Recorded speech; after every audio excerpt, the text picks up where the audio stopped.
आज हम शुरू करेंगे लिबर्टी के पेपर नंबर 11 के एमसीक्यू। और हमने ऑलरेडी पेपर नंबर 9 और 10 के एमसीक्यू हम ऑलरेडी देख चुके हैं। और किसी को अगर वापस रिवाइज करना हो, किसी को देखना हो, तो ये वीडियो के लास्ट में आपको दोनों की लिंक मिल जाएगी, तो वहां से आप उसको देख सकते हैं। ठीक है, तो आज हम सब स्टार्ट करेंगे पेपर नंबर 11 के एमसीक्यू। ठीक है, और देखो अभी हम क्या कर रहे हैं, सिर्फ चैप्टर नंबर 1, 2 और 3 के एमसीक्यू हम अभी कंटिन्यू कर रहे हैं। ठीक है, और जो भी बाकी एमसीक्यू के जब पेपर नंबर 9 के भी तुमने देखोगे तो सिर्फ फर्स्ट और सेकंड और थर्ड चैप्टर के एमसीक्यू कर रहे हैं। बाकी के जैसे हमारे 15 पेपर कंप्लीट हो जाएंगे तो उसके बाद हम बाकी के चैप्टर्स भी कंटिन्यूसली स्टार्ट कर देंगे। ठीक है, देखो तो उसके बाद अगर देखें तो चलो, तो उसमें अगर हम फर्स्ट क्वेश्चन देखें तो यहाँ पे तुम्हारा फर्स्ट क्वेश्चन दिख रहा है।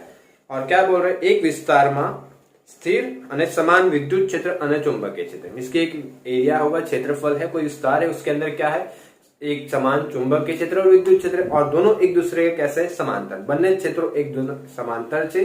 एक स्थिर विद्युत भारित कण આ વિસ્તારમાં મુક્ત કરવામાં આવે છે તો તેનો કણનો तो आ कणનો गति मार्ग શું થશે।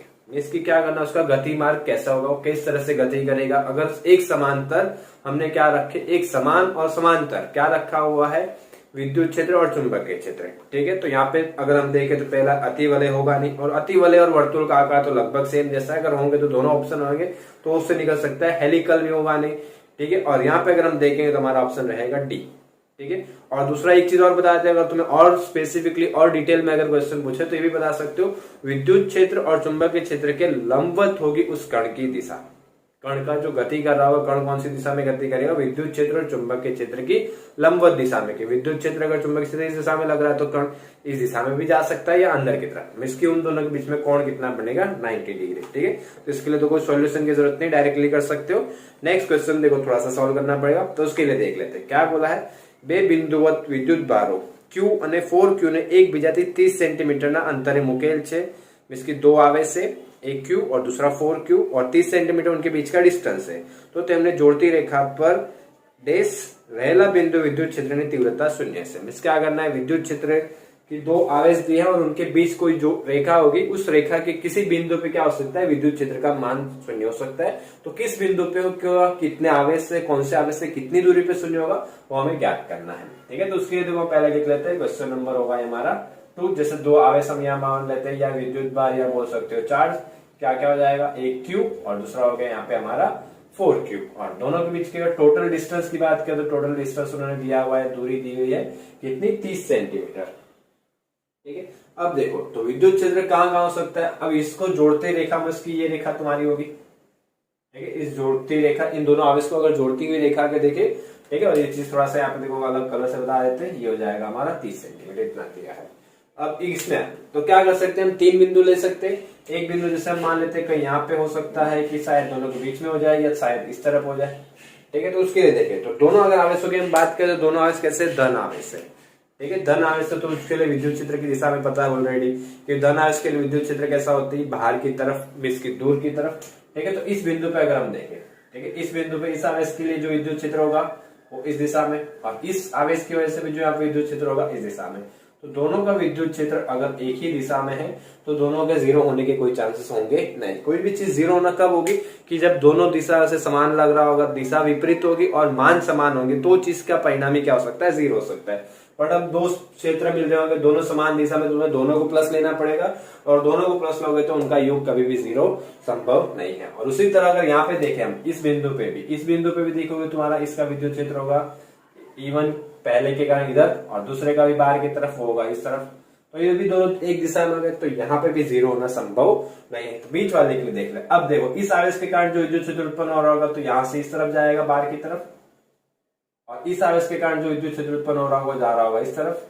इसको कंसीडर कर लेते हैं E2। देखो तो यहाँ पे जीरो, इसके इन दोनों के बीच में कहीं पे भी जीरो होने के चांसेस ज्यादा है। ठीक है, दोनों की दिशा कैसी होगी, विपरीत है।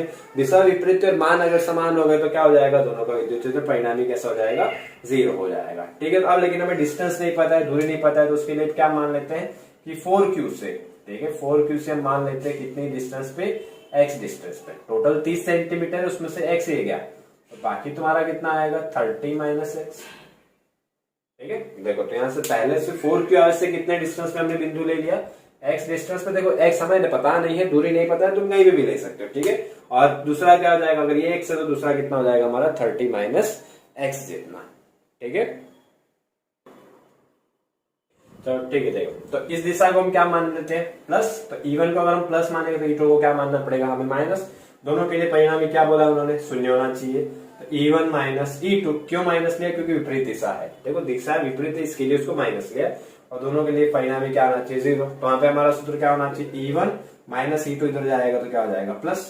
तो E1 is equal to E2 होगा, तभी वहां पे 0 क्या बिंदु पे विद्युत क्षेत्र क्या होना चाहिए 0 होना चाहिए। तो विद्युत क्षेत्र के लिए ई के लिए फॉर्मूला क्या होता है KQ अपॉन R स्क्वायर। तो फर्स्ट वन के लिए कर रहे हो तो R1 स्क्वायर, और सेकंड के लिए करो तो KQ अपॉन, बट Q नहीं है यहाँ पे, कितना है 4Q, ठीक है। तो ये हो जाएगा 4Q, और इसके लिए डिस्टेंस को कंसीडर कर लेते हैं R2 स्क्वायर। दोनों तरफ से देखो तो K कैंसिल, Q कैंसिल, इधर बचेगा 1 upon R1 square.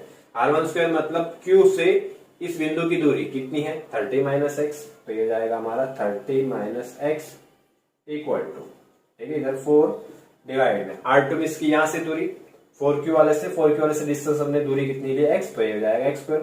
Cross multiply कर देते हैं तो 1 इंटू एक्स स्क्वायर, ये हो गया x स्क्वायर हमारा, ठीक है। और ये जाएगा इधर और इसका स्क्वायर, तो 430 माइनस एक्स का स्क्वायर, ठीक है।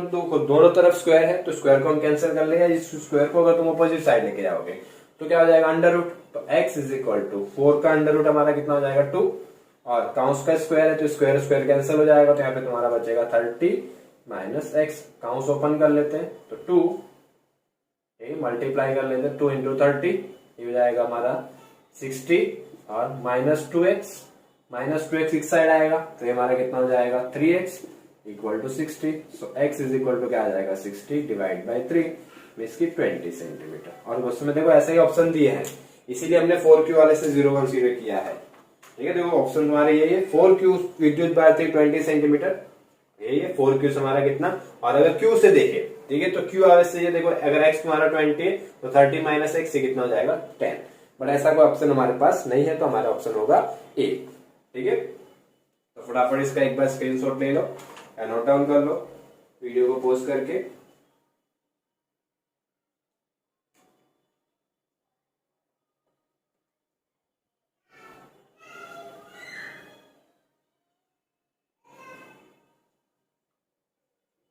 ठीक है, देखो तो इसके बाद नेक्स्ट क्वेश्चन हम देखते हैं। नेक्स्ट क्वेश्चन है 3, स्क्रीन पे दिख रहा है। क्या बोला है, प्लस 16 માઇક્રોકુલમ એન્ડ -9 માઇક્રોકુલમ ના બે બિંદુઓ વિદ્યુત ભારો હવામાં એકબીજાથી 10 सेंटीमीटर। तो इसी के जैसा क्वेश्चन, यहाँ पे वैल्यू नहीं दी थी, Q और 4Q दे दिया था, यहाँ पे उन्होंने वैल्यू भी दे दी है। प्लस 16 और -9 माइक्रोकूलम बे विद्युत भारो हवा एक बेजा 10 सेंटीमीटर। यहाँ पे 30 सेंटीमीटर था तो उन्होंने क्या कर दिया, उसको 10 सेंटीमीटर पे रख दिया।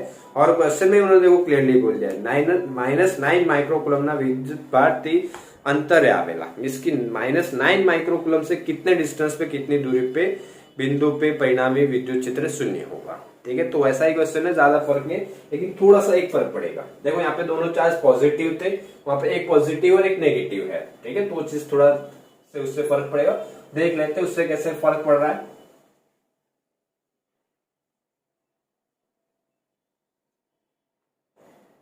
देखो तो हम क्या कंसीडर कर लेते हैं, हो जाएगा हमारा क्वेश्चन नंबर 3, ठीक है। और दो चार्ज दिए हुए, एक हो जाएगा हमारा प्लस 16 माइक्रोकूलम, और यहाँ पे इसको कंसीडर कर लेते हैं -9 माइक्रोकूलम, और इसको हम कंसीडर कर लेते हैं डिस्टेंस हमारा यहाँ पे कितना है 10 सेंटीमीटर। चलो अब अगर हम देखें अलग अलग पॉइंट के लिए देखें, जैसे मान लो हम एक पॉइंट यहाँ पे ले लेते हैं ए पॉइंट, ठीक है। अब देखो पॉजिटिव के लिए तुम्हारा क्या होगा, इलेक्ट्रिक फील्ड आउटवर्ड, तो ये इस तरफ, ठीक है, इसके लिए। और माइनस नेगेटिव के लिए इनवर्ड, तो इसके लिए इलेक्ट्रिक फील्ड इस डायरेक्शन में। सो E1 और E2 देखो ऑपोजिट हो रहा है, ठीक है। बीच में वो एक पॉइंट ले लेते हैं, इस पॉइंट पे अगर हम देखें तो इसके लिए इलेक्ट्रिक फील्ड इस तरफ जाएगा, इसको E2, और इसके लिए आउटवर्ड, तो इसके लिए भी तुम्हारा इलेक्ट्रिक फील्ड इस साइड होगा। तो बीच में कहीं जीरो होने के चांसेस नहीं हो रहे हैं, ठीक है। बीच में कहीं पे भी इलेक्ट्रिक फील्ड जीरो होने के चांसेस नहीं है, क्योंकि दोनों सेम डायरेक्शन में हो। कोई भी पॉइंट पे देखोगे, इस यहाँ पे अगर हम देखें, ठीक है, यहाँ पे एक पॉइंट का सीधा कर लेते हैं, तो इसके लिए नेगेटिव है तो इनवर्ड होगा अंदर की तरफ, तो इसके लिए इसके लिए हमने E2 कंसीडर किया है, तो इसको E2 कंसीडर कर लेते हैं। और पॉजिटिव के लिए आउटवर्ड बाहर की तरफ, तो ये हो जाएगा E1 हमारा। देखो तो तुम्हारा पॉइंट मीन्स कि यहाँ हो सकता है या फिर यहाँ हो सकता है। अब यहाँ सर यहाँ वाले लेंगे कि ये वाला पॉइंट लेंगे, ठीक है, उसके लिए भी देखो थोड़ा सा बता देते हैं। देखो अब 9 के पास होगा, ठीक है, तो उसका इलेक्ट्रिक फील्ड और इस 16 से दूर है। अब इलेक्ट्रिक फील्ड के लिए अगर हम फॉर्मूला देखें तो ऐसा कुछ आता है हमारा E इज इक्वल टू के क्यू अपॉन आर स्क्वायर। तो अगर R ज्यादा होगा तो इलेक्ट्रिक फील्ड कैसा होगा, कम होगा, ठीक है। तो यहां से अगर हम देखें तो 9 के पास है तो मतलब इसकी वजह से जो इलेक्ट्रिक फील्ड है ज्यादा हो सकता है, और 16 से दूर है। अब देखो यहाँ पे वैल्यू कम है, ठीक है, और इससे वैल्यू भी कम है चार्ज की, आवेश की, और डिस्टेंस भी कम है, ठीक है। तो इसका इलेक्ट्रिक फील्ड और इससे डिस्टेंस ज्यादा हो गया, तो डिस्टेंस ज्यादा है तो इसका इलेक्ट्रिक फील्ड थोड़ा कम होगा, तो इसके बराबर होने के चांसेस हो सकते हैं। बट इस पॉइंट पे अगर तुम देखोगे तो देखो इससे दूरी कम है, डिस्टेंस कम है, तो इसका इलेक्ट्रिक फील्ड ज्यादा होगा, और 16 माइक्रोकूलम है, वैल्यू भी ज्यादा है, तो इसका इलेक्ट्रिक फील्ड और ज्यादा होगा, और इससे डिस्टेंस है तो इसका इलेक्ट्रिक फील्ड और कम हो जाएगा। तो दोनों इलेक्ट्रिक फील्ड यहाँ इक्वल होने के लगभग कोई चांस नहीं है, ठीक है, कोई चांस नहीं बनता है। तो यहीं पे तुम्हारा इलेक्ट्रिक फील्ड जीरो होने के चांसेस बनेंगे, लेकिन कितने डिस्टेंस पे बनेंगे वो हमें नहीं पता है। तो उसके लिए क्या ले लेते हैं, यहाँ से डिस्टेंस ले लो, कितने डिस्टेंस पे, x डिस्टेंस पे। तो -9 माइक्रोकूलम से कितना डिस्टेंस है, x, प्लस 16 से डिस्टेंस कितना हो जाएगा, 10 प्लस x, ठीक है। देखो जिनको नहीं पता चला तो थोड़ा सा एक बार वीडियो को वापस रिवाइज कर सकते हो, रिपीट कर लेना तो क्लियर हो जाएगा, ठीक है। चलो अब हम फॉर्मूला देख लेते हैं। तो इलेक्ट्रिक फील्ड दोनों पता चल गया कि ऑपोजिट साइन से, ठीक है, तो इसके लिए क्या कंसीडर कर लेते हैं हम डायरेक्टली। अब पता चल गया कि इक्वल होना चाहिए, तो देखो पिछले वाले में डायरेक्टली किया था, अब हमें वैल्यू करने की जरूरत नहीं, डायरेक्टली हम लिख लेते हैं, प्लस करके फिर इक्वल के उधर लेके जाने की जरूरत नहीं, डायरेक्टली हो जाएगा। E1 इज 16 के लिए तो K 16 माइक्रोकूलम के लिए हो जाएगा 10⁻⁻⁶, और इससे डिस्टेंस कितना है, 10 प्लस x का होल स्क्वायर, और इससे k की वैल्यू तो k, q की वैल्यू माइनस लेने की जरूरत नहीं, माइनस ऑलरेडी कंसीडर किया हुआ है डायरेक्शन के हिसाब से, ठीक है। यहाँ पे वैल्यू हो जाएगी 9 × 10⁻⁻⁶ और डिवाइड बाय, और इससे डिस्टेंस कितना है, x square, 10⁻⁻⁶ k, 10⁻⁻⁶ k cancel, cross multiply 16 × x square, और ये जाएगा 9 × 10 प्लस x का स्क्वायर। अब देखो दोनों साइड स्क्वायर है, दोनों साइड स्क्वायर स्क्वायर अगर हम कैंसिल करें तो 16 किसका स्क्वायर होता है, 4 का, और x स्क्वायर का हो गया यहाँ पे 4, 9 हो जाएगा हमारा 3 का, और इसका स्क्वायर कैंसिल हो जाएगा, तो यहाँ पे आएगा 10 प्लस x, ठीक है। काउंट्स ओपन कर लो तो हो जाएगा 30 प्लस 3x, और प्लस 3x इक्वल के साइड आएगा तो -4x - 3x, so x is equal to 30 centimetre. और x हमने देखो कहां से कंसीडर किया, इसी पे से ऑप्शन बनता है, -9 कूलम से -9 माइक्रोकूलम से तुम्हारा कितना डिस्टेंस है, x, और x मतलब 30 सेंटीमीटर, ठीक है। और देखो ऐसा ऑप्शन कहीं पे दिख रहा है, क्वेश्चन में बोला था उन्होंने -9 माइक्रोकूलम विद्युत भार थी, तो -9 माइक्रोकूलम से कितने पे, x पे, और x का मतलब कितने पे आ जाएगा, 30 सेंटीमीटर पे। तो हमारा ऑप्शन नंबर होगा C, ठीक है। चलो इसका भी आराम से फटाफट नोट डाउन कर ले।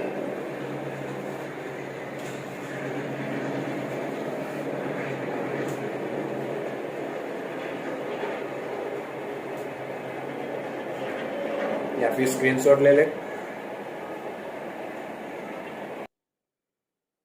ठीक है। तो इसके बाद नेक्स्ट स्टार्ट करते हैं हम क्वेश्चन नंबर 4।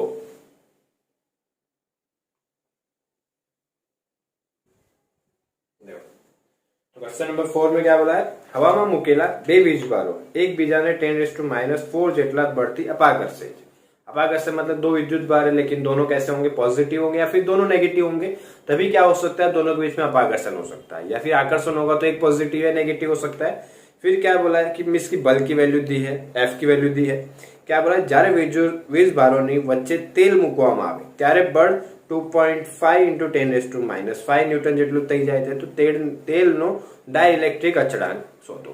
इसकी डाइलेक्ट्रिक अचड़ांक मतलब क्या, के, ठीक है। हमें क्या करना है, के निकालना। आप देखो के मतलब वो वाला के नहीं जो हम कुलम्स लॉ में या कुलम के नियम में लिखते हैं, जो F इज इक्वल टू के Q1 Q2 upon R square, वो के नहीं निकालना है, वो के होता है हमारा कुलम नियतांक, ठीक है। लेकिन हमें क्या निकालना है, डाइलेक्ट्रिक नियतांक, मतलब पराविद्युतांक भी बोल सकते हो, ठीक है। तो उसके लिए देखो थोड़ा सा पहले उन्होंने क्या बोला, दोनों आवेश को, चार्ज को कहां पे रखा हुआ है, हवा में रखा हुआ है, ठीक है। लेकिन हवा में रखोगे तो उसके लिए क्या होगा, हवा माध्यम होगा, ठीक है। तो हवा माध्यम के लिए हम क्या करते हैं, देखो एक तो हम ये के लगाते हैं 1/4 पाई एप्सिलॉन 0, ठीक है। अब देखो यहाँ पे एप्सिलॉन 0 मतलब किसके लिए होता है, शून्य के लिए, स्पेस के लिए, शून्यावकाश के लिए, निर्वात के लिए, या फिर बोल सकते हैं हवा के लिए, ठीक है। लेकिन अब इसी की जगह तुम क्या करोगे, अगर मान लो माध्यम बदल दो तो वहां पे के की वैल्यू हो जाती है हमारी 1/4 पाई एप्सिलॉन। वहां पे एप्सिलॉन नॉट नहीं लगा सकते क्योंकि माध्यम हवा नहीं है, तो ये के की वैल्यू तुम्हारी बदल जाती है।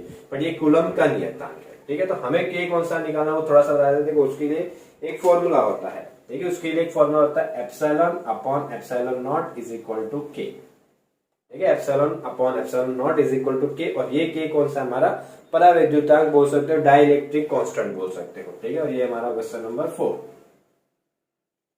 चलो तो देखो, तो यहाँ पे हम एप्सिलॉन इक्वल टू वैल्यू निकाल सकते हैं। सो एप्सिलॉन इज इक्वल टू क्या हो जाएगा, एप्सिलॉन नॉट के। तो एप्सिलॉन की जगह वैल्यू क्या पुट कर सकते हैं, एप्सिलॉन इनटू के। तो तुम्हारे लिए के का फॉर्मूला, या फिर एफ के लिए डायरेक्टली देख लेते हैं। इसके लिए एफ का फॉर्मूला क्या होता है हमारे लिए, के, इसको F1 का सीधा कर लेते हैं, K Q1 Q2 upon R square, but K equal to क्या होता है 1/4 पाई एप्सिलॉन 0।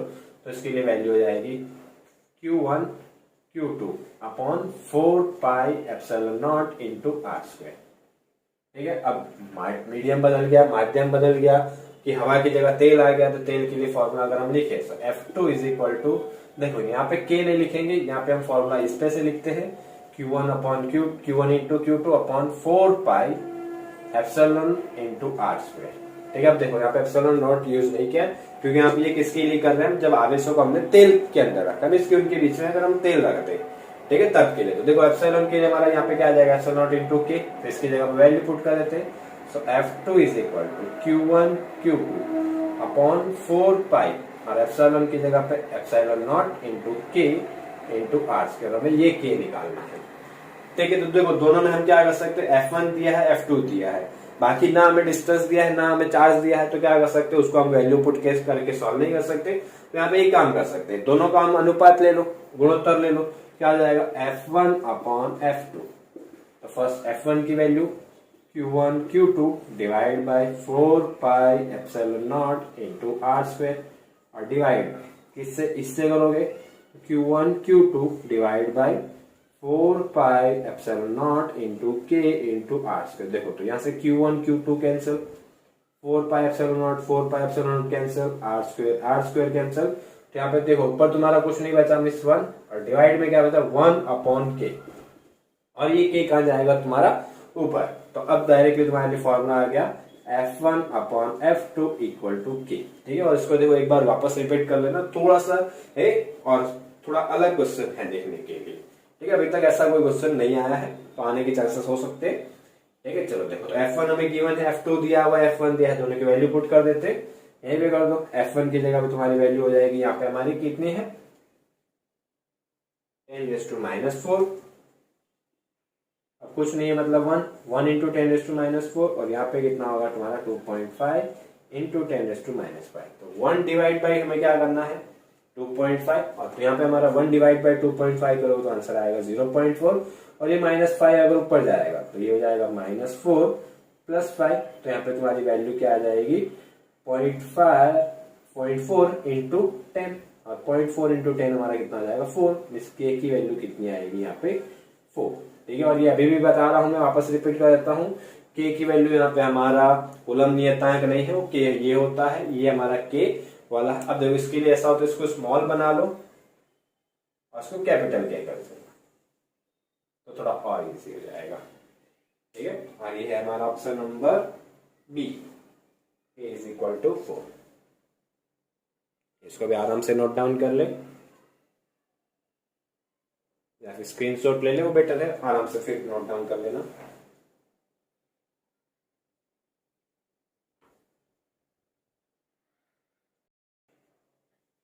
चलो ठीक है, तो इसके बाद नेक्स्ट क्वेश्चन हम देख रहे हैं, क्वेश्चन नंबर 5।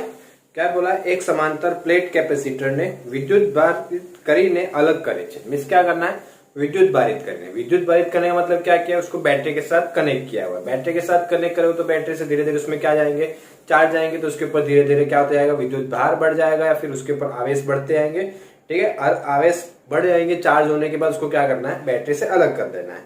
तो हवे तेमा एक डाइलेक्ट्रिक स्लेब दाखल કરવામાં આવે છે, નીચે મને માંથી કઈ રાશि અચળ રહેશે। तो नीचे में से कौन सी राशि क्या होगी? अचर। अचर मतलब कैसी? नियत, जो कि समय के साथ बदलती ना हो, कि उसके बीच में क्या होगा? डाइलेक्ट्रिक। मतलब देखो थोड़ा सा एग्जांपल हम क्लियर कर लेते हैं कि एक कैपेसिटर हमने ले लिया, उसको बैटरी के साथ कनेक्ट कर दिया, बैटरी के साथ जैसे ही तुमने कनेक्ट किया तो क्या हो जाएगा? धीरे धीरे उसके अंदर चार्ज आ गया। ठीक है, अब तुम्हारा जो कैपेसिटर है तो कुछ इस तरह से हो जाएगा क्वेश्चन 5, और तुम्हारा एक प्लेट पे आ जाएंगे पॉजिटिव चार्ज और सेकंड प्लेट पे आ जाएंगे तुम्हारे नेगेटिव। ठीक है, और दोनों बीच में अभी क्या है? हवा है। फिर क्या बोला उन्होंने? एक डाइलेक्ट्रिक के वाला उसके अंदर हम एक कोई पदार्थ रख देना है। तो ठीक है, उसके अंदर हम जैसे मान लो कोई एक लकड़ी, कोई धातु का एक टुकड़ा रख दिया, तो उससे क्या हो जाएगा?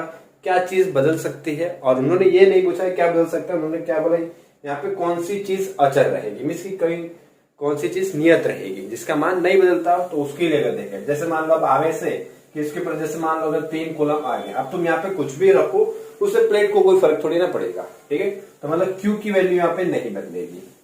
लेकिन C के लिए अगर देखें तो C के लिए हमारा आएगा एप्सिलॉन A अपॉन D। अब एप्सिलॉन कब किसके लिए यूज करते हैं हम? हवा हो, स्पेस हो या निर्वात हो तब के लिए। लेकिन अब निर्वात या हवा तो है नहीं, उसकी जगह क्या आ चुकी है? धातु का कोई टुकड़ा आ चुका है। ठीक है, तो उससे तुम्हारा फॉर्मूला क्या आ जाएगा? Epsilon A upon D। तो ये अगर वैल्यू बदल गई तो C बदलेगा। और देखो Q नहीं बदल रहा है, तो यहाँ पे Q इज इक्वल टू हमारा होता है CV।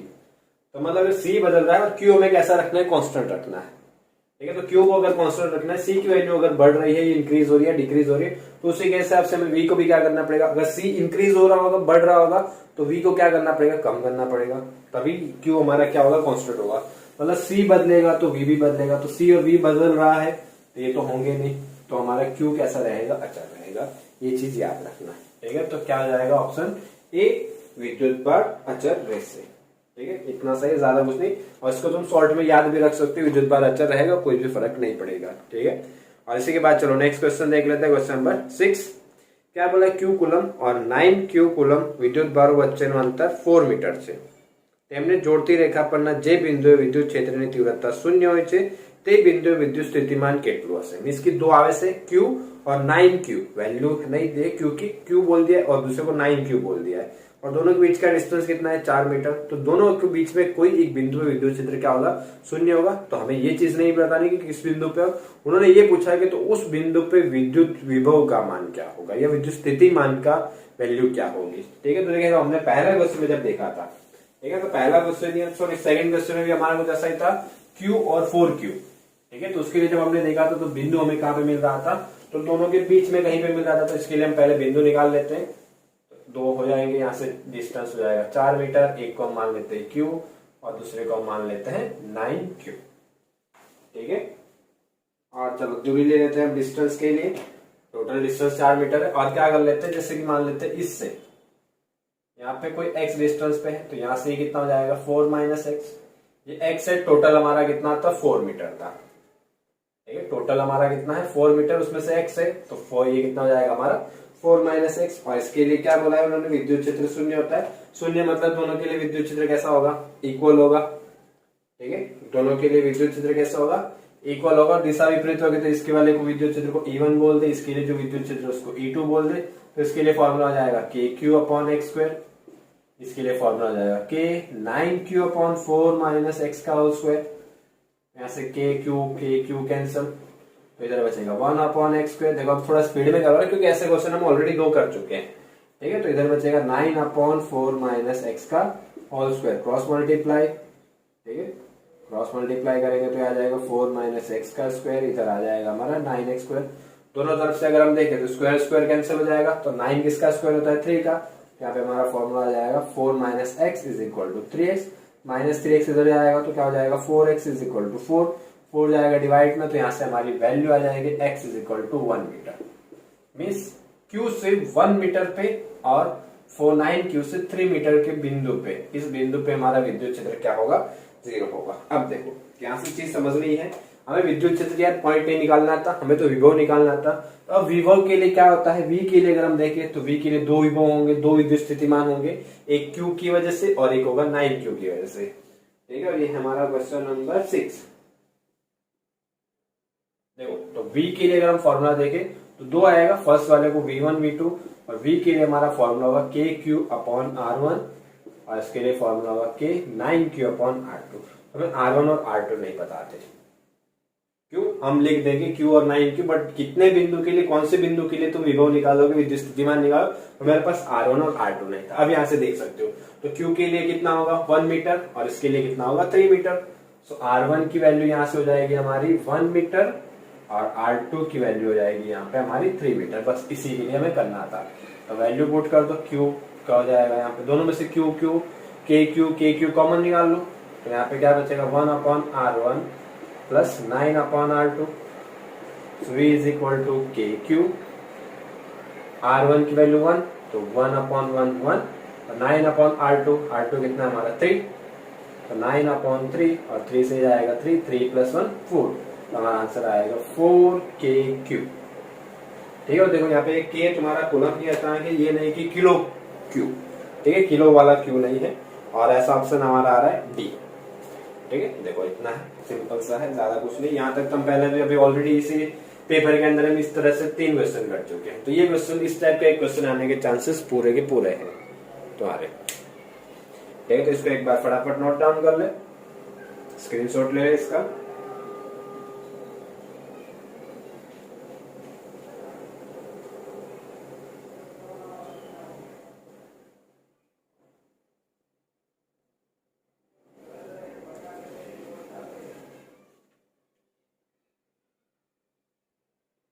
चलो ठीक, देखो इसके बाद नेक्स्ट क्वेश्चन नंबर 7 क्या बोला है, समान विद्युत भार અને સમાન ત્રિજ્યા ધરાવતા પાણીના 64 નાના ટીપા ભેગા મળીને એક મોટું ટીપું બનાવે છે।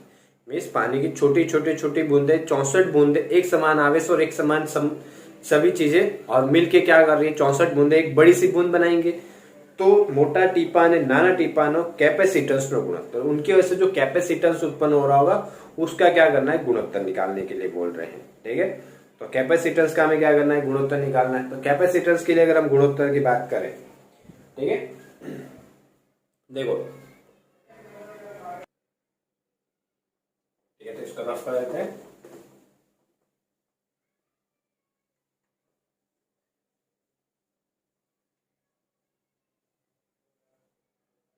तो देखो, इसके लिए एक चीज छोटी पहले से थोड़ी बताना चाहता हूँ। देखो हमारे सिलेबस में पैरेलल प्लेट कैपेसिटर है, समांतर प्लेट कैपेसिटर है, लेकिन गोलीय पृष्ठ कोई हमारे पास कैपेसिटर का कोई टॉपिक नहीं है। लेकिन बहुत बार क्वेश्चन मैंने देखा है, बहुत से पेपर में क्वेश्चन देखने को मिल रहा है, तो इससे हम क्या करते हैं, उसके लिए एक फॉर्मूला निकाल लेते हैं। भले हमारे सिलेबस में नहीं, लेकिन सिंपल सा है, फॉर्मूला याद हो जाएगा। फॉर्मूला हम क्या कर लेते हैं, उसके डिराइव कर लेते हैं और वो फॉर्मूला तुम्हें याद रखना है।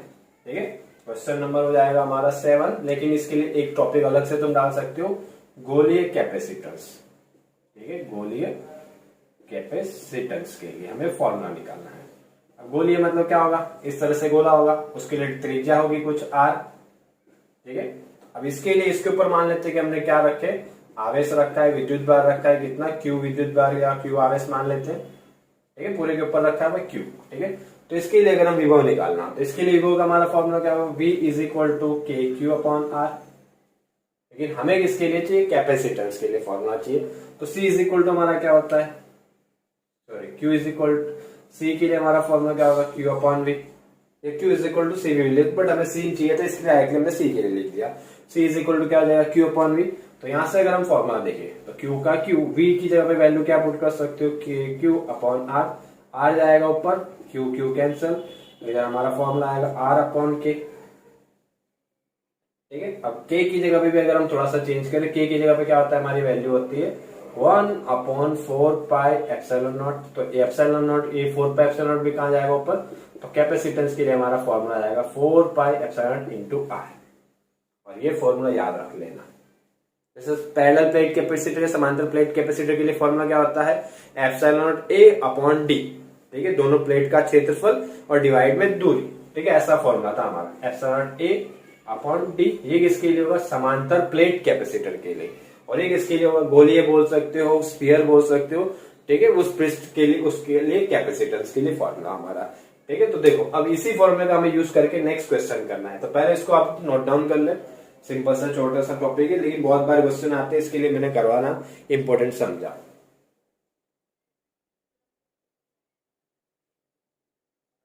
चलो ठीक है, अब देखो, तो अब इसी फॉर्मूले का हमें यूज करना है। दो कैपेसिटर है, दो मतलब क्या है, छोटे छोटे। पहले उन्होंने बोला है पानी की छोटी छोटी बूंदे हैं, पानी की छोटी छोटी बूंदे हैं और वो मिलके क्या कर रही है, एक बड़ी सी बूंद बना रही है। और पानी की कुल कितनी बूंदे हैं, 64 बूंदे हैं। तो अगर उस 64 बूंदों का मान ले कि एक बूंद का मान लेते हैं कि द्रव्यमान, या मान लेते हैं 1 ग्राम है, तो 64 का कितना होगा, 64 ग्राम। और बड़ा जो स्फीयर बन रहा होगा, बड़ी बूंद जो बन रही होगी, उसका भी द्रव्यमान कितना होगा, 64 ग्राम। तो हम यहाँ पे ही लिख सकते हैं ना, दोनों का द्रव्यमान कैसा होगा, बराबर। तो दोनों की साइज भी तो कैसी होगी, वजन अगर देखोगे, घनत्व देखोगे तो भी बराबर होगा, दोनों में पानी होगा। ठीक है, दोनों के लिए आयतन भी कैसा रहेगा, बराबर रहेगा। ठीक है, मतलब 64 बूंदों का आयतन किसके बराबर होगा, बड़ी बूंद के आयतन के बराबर। ठीक है, तो यहाँ पे हम लिख सकते हैं 64 बूंदों का आयतन इसकी बराबर होगा बड़ी बूंदों के, 64 क्या होगी, छोटी बूंदें, और क्या आ जाएगा, बड़ी बूंद के आयतन के बराबर। आयतन के लिए अगर हम देखें तो बूंद किस तरह से होती है तुम्हारी, वृत्ताकार गोल होगी। तो गोल के लिए अगर हम आयतन की बात करें तो उसके लिए आयतन के लिए हमारा फॉर्मूला क्या होगा,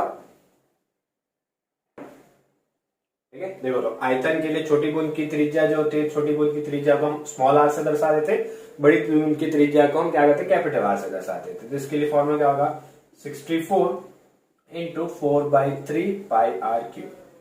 ठीक, इसके लिए फॉर्मूला होता है हमारा आयतन के लिए, गोला जो होता है उसके आयतन का। ठीक है, स्मॉल आर किसके लिए, छोटी बूंद के लिए। तो बड़ी बूंद के लिए क्या आ जाएगा, 4/3 पाई कैपिटल आर क्यूब। तो यहां से करते हैं कि 4/3 पाई कैंसल, इधर क्या बचेगा, 60 आर क्यूब, और इधर हमारा बचेगा आर क्यूब। अब दोनों तरफ आर क्यूब है, तो आर क्यूब दोनों तरफ से क्या कर सकते हैं, कैंसिल कर सकते हैं। बट 64 किसका क्यूब होता है, वही हमें पता होना चाहिए। 64 होता है हमारा 4 का क्यूब। तो यहां से हमारा फॉर्मूला कुछ ऐसा निकलेगा, 4r is equal to are.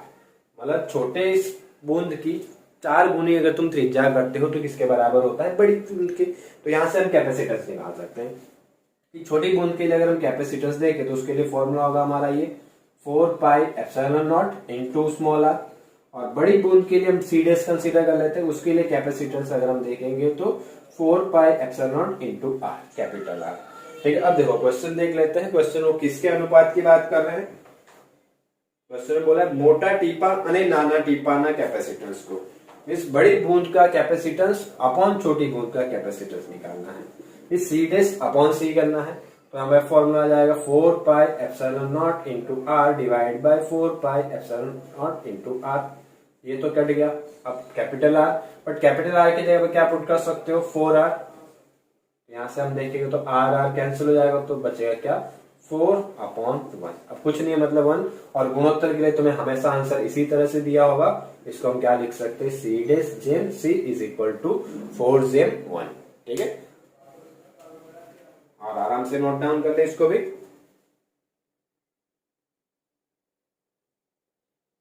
ठीक है, और देखो इतना रखते हैं आज के लिए। और नेक्स्ट अब मैं स्टार्ट करूंगा नेक्स्ट लेक्चर से पेपर नंबर 9 के हमारे जो 4th चैप्टर से क्वेश्चन जो बाकी है, ठीक है, उसका सॉल्यूशन हम कल से स्टार्ट करने वाले हैं। और बाकी क्या first chapter, second chapter, third chapter के तुम क्वेश्चन कर सकते हो और स्टार्ट कर सकते हो। 12, 13 और 14 और जो भी डाउट हो उसके लिए आप कमेंट कर सकते हो, या फिर इनमें भी कोई डाउट हो उसके भी कमेंट जरूर कर सकते हो। ओके, वीडियो देखने के लिए थैंक यू, और पसंद आया तो सब्सक्राइब जरूर करना।